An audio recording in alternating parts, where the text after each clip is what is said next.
You know what, I'll be somewhat objective about the idea of Full House returning. It was never my kind of show, and yeah, I grew up with a lot of corny shit, from Family Matters to Salute Your Shorts, but this was that annoying little kid kind of humor, like, "You're in big trouble, mister," or "How rude," and blah. I was the guy who got pissed off whenever a little kid won on America's Funniest Home Videos.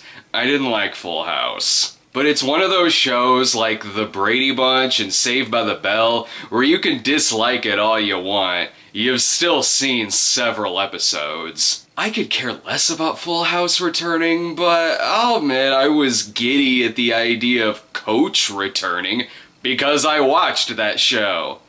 Coach, however, didn't return, and Violet's gone for the weekend. So I'm gonna watch every episode of Fuller House.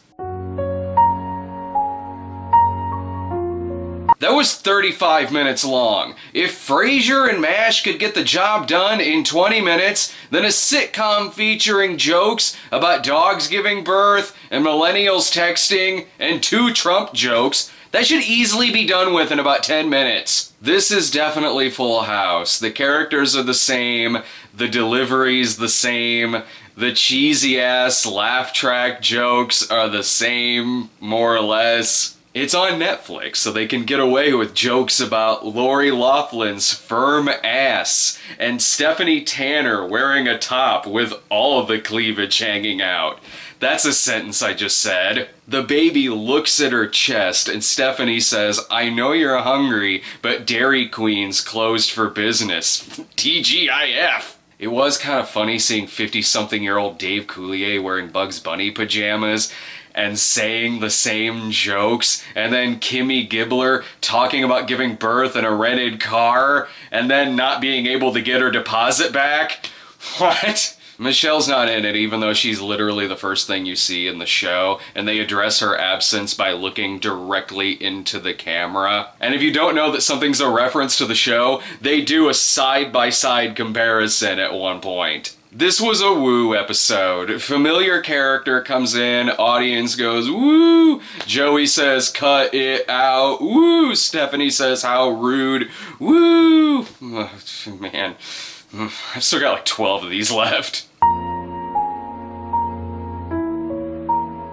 Well, that was 27 minutes, still about 7 minutes too long. Imagine if the show was a lot darker. Like, remember when they made that Brady's reboot in the 90s, where one was in a wheelchair and one was, like, dead? Sure, DJ's husband is dead, but it's not dramatic. It's just all about shit jokes, like the baby shitting himself, and the brother saying, "Boy, what a stink emporium," or Stephanie losing her cell phone in the baby's diaper, and then having to answer a butt dial in which she holds it up to her head and it farts on her face. There's a lot of in-jokes in here, like referencing twins playing Michelle, or Jesse pointing out the inspirational violin music playing.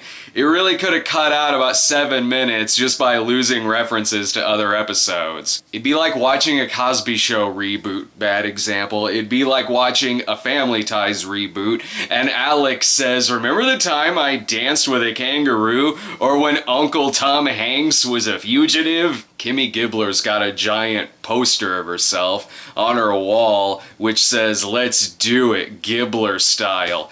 I don't even want to know what Gibbler style is, but I'm sure it involves a lot of neck spasms and weird facial tics. Ever want to see Mom's Night Out, but without the hilarious postpartum depression? Well, this is still bad. We get our first special guest star of the series, with Macy Gray not giving a fuck, so Kimmy Gibbler can go up to her and say, "I love your music and your Thanksgiving parade." Normally the "have you met my friend celebrity" trope is one of my least favorite sitcom cliches, but this already sucks. The best joke in the episode is Joey coming in with a beaver puppet and saying, "I sure would." But it's still trying to be hip with jokes about selfies, the duck face, and lines like, "Is it still fleek to say fleek?" This is on Netflix, however, so prepare for DJ to say, "I don't want Uber to see my boobers," and two ladies' man brothers hitting on DJ and Stephanie by saying, "Oh, two brothers, two sisters, kinky." Get it? They want to totally have a four-way. Fuck. So none of the other guys from the original series are lazily written into this episode, whether it was Uncle Jesse forgetting his guitar, or Joey flying in from Vegas to babysit. This time an in-joke is about DJ's baby constantly staring up at the stage lights, only this doesn't feel like satire. It feels like a bad sitcom, where every now and then it just points out it's a sitcom. Literally a subplot in this is DJ's annoying kid Max playing with puppies and saying, "Let's have a licking contest, and you get to be runner-up in case the winner can't fulfill his duty." Duty! It's okay, Max now has a catchphrase, "Holy chalupas!" Poor Stephen Tobolowsky is roped into this as a science teacher, so between chalupas and Stephen Tobolowsky, the show is fucking with things I love. The audience actually groans when Stephanie hands a guy a heartworm pamphlet and says, "I want to worm my way into your heart." Oh, I'm sorry, audience, was that too much for you? May I remind you of duty? I want Stephen Tobolowsky to turn into his Glimmerman character and kill them. I took a 5-minute break to grab a soda, but the episode jumps right in by showing annoying Max playing the trombone badly. He's got stage fright, but it's okay. Stephanie is DJing at Coachella and has him play live via satellite to the whole crowd. Baby steps. And yes, Stephanie goes by DJ Tanner, and DJ's married name is Fuller. Fuller House. I just realized that. It's got the first Three's Company style misunderstanding of the series, where DJ confuses her plumber with a potential date, in which she says to him, "I need you to work on my pipes, because I can't do it myself." She sure doesn't quack under the pressure. That's a line in this! But the funniest part in this episode is a moment which is not supposed to be funny. In a scene that starts out with jokes about emojis and passports, Stephanie starts immediately crying dramatically and says, "I can't have children." This is soon followed up with Kimmy Gibbler hypnotized, clucking like a chicken. What? This one contains Mexican wrestling, so yeah, annoying Max does say "holy chalupas," even though he has yet to eat an actual chalupa. You guys hearing that? Playing, I think. I don't know if that's outside or just in my head. The kid's acting is so loud and obnoxious. It makes the child acting in Phantom Menace look like Paper Moon. But anyway, Mexican wrestling, so that somebody can say, "She ate some bad pollo and her butt went loco." This episode wasn't very good. I have no idea who can or can't have children this time around. But Candace Cameron fighting the shit out of some wrestlers? Kinda hot. I'm stuck in an apartment for 2 days.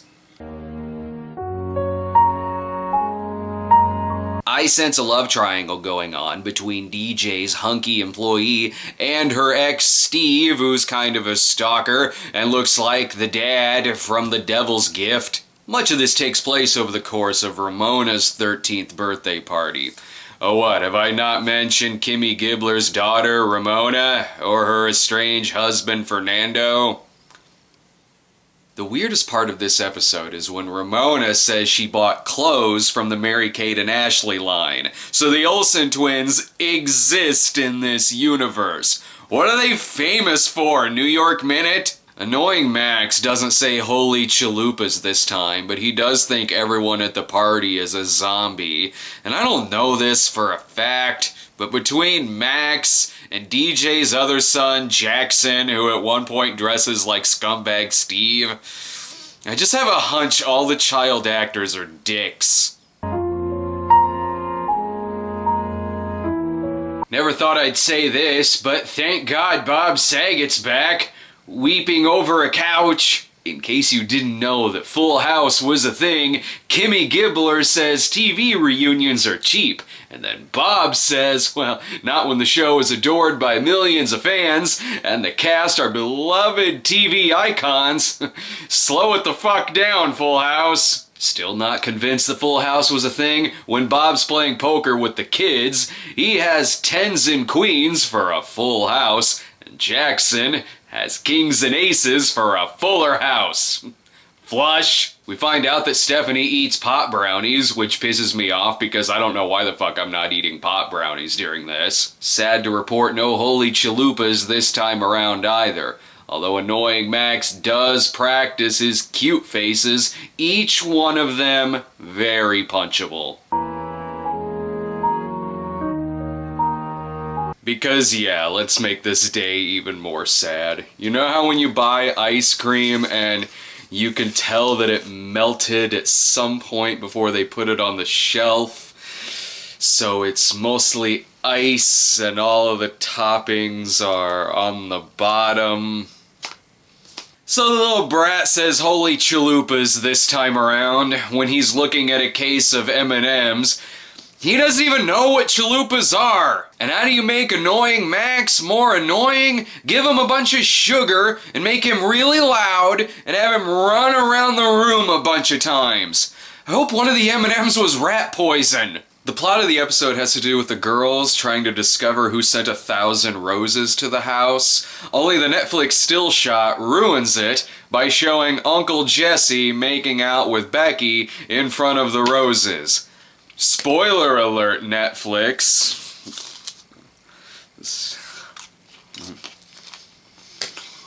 Remember when they didn't pick up the reboot of Coach? Because they said it looked too dated.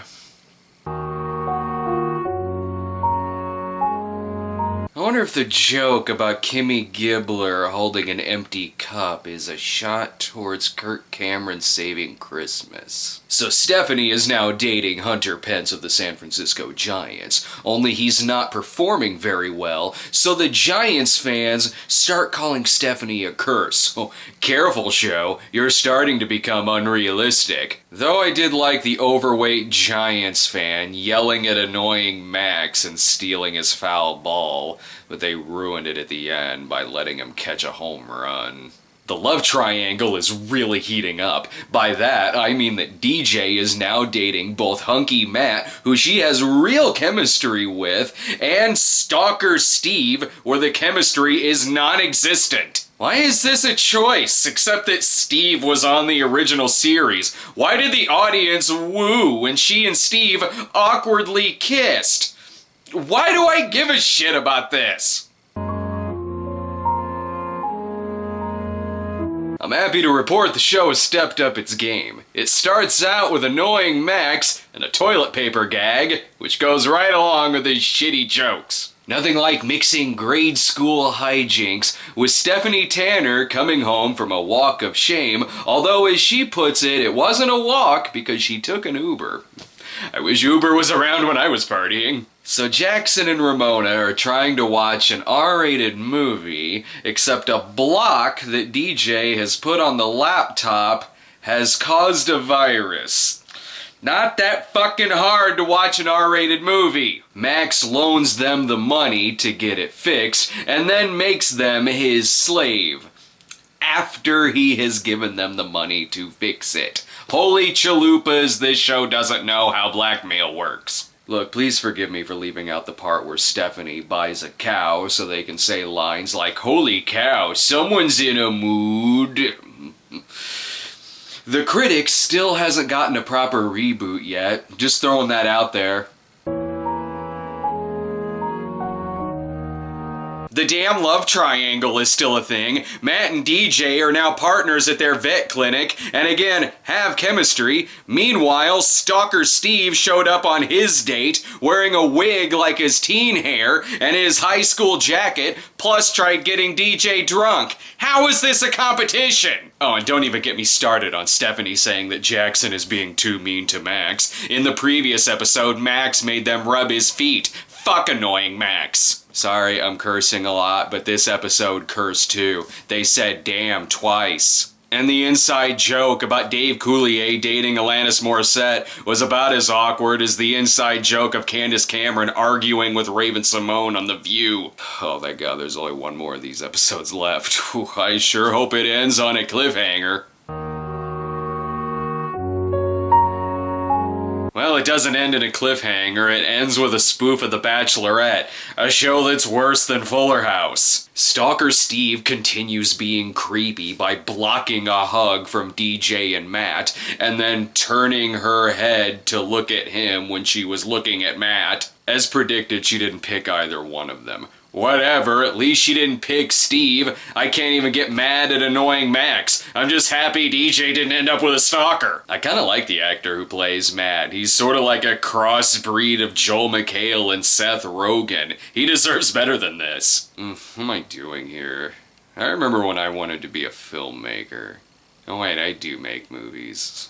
But I still spent the whole day watching Fuller House. That sucks. Look, if you still live with your parents and have a longing for the corny-ass TGIF shows, you might like this. It's got the manipulative audience sounds, annoying kid jokes, and the actors step into their shoes as if it's still the 90s. Hell, it's even got the same plot. Dead spouse and family moves in to help. If you liked Full House, you'll probably get a nostalgia kick, but if you like the original and don't like this, I kinda get it. It seems like most people's favorite characters are either Uncle Jesse, Danny Tanner, or Joey Gladstone, who are barely in this series, so what you're left with are the same type of shitty-ass jokes, but with actors who have far lesser charisma. If you never liked the original series, what in the fuck are you doing watching Fuller House? Unless your girlfriend went out of town for the weekend and you have an internet series. Final thought. Seriously, Netflix, you brought us Daredevil and House of Cards. What the fuck is wrong with you?